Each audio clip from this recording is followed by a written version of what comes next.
Daghan. Ikaw may daghang tanom. Daghan po tanom sis ah. Daghang punuan sa kamatis. Mga 11 ka buok. Magkakang talong. Anong gikuha ang dahon para bunga. Tulura man nakataong. Talong ako asis. Yan isa. Yan sa dalawa. Tapos to dito. Puti nga talong. Tulura kapunuan. Tulo lang kapat. Ang sili nagsibabaw. Ito ang sili dito at saka basil. Naka-planstan talaga. Ayan na.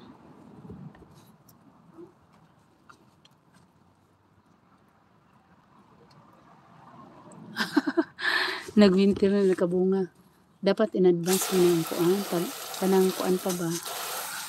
Magbili ka na ng kung may seedlings ka, itanim mo na sa loob ng bahay mo. Tapos ilabas mo na kung hindi na siya malamig.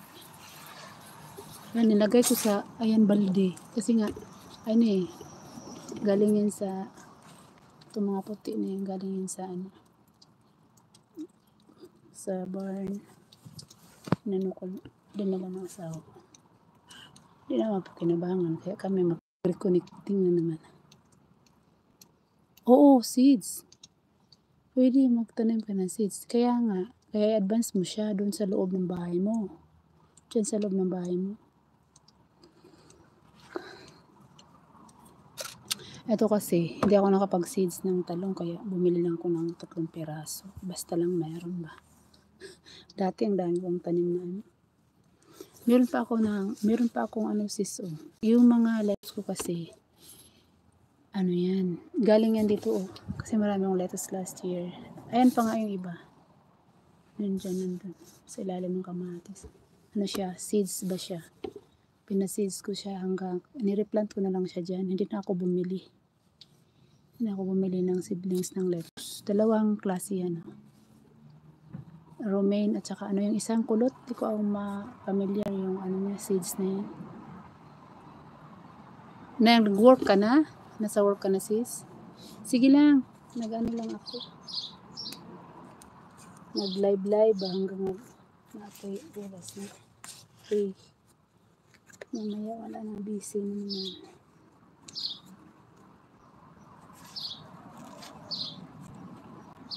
Kumusta yung niyo? Nag-camping kayo? Bibisita ako dun sa mga uploads mo mamaya. Nag-laundry ka.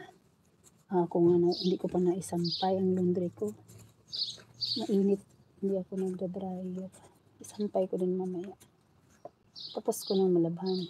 Yung iba kasi hinahanwash ko. Wala na kayong bago-bago. Mabigat. Washing. Pagod maghanwash ko.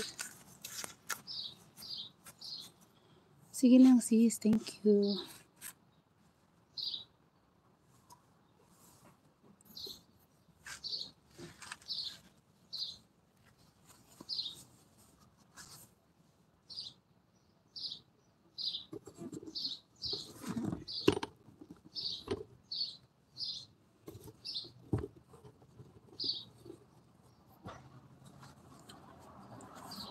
Ano lang yan sa tubo lang yung seed ko yung binili.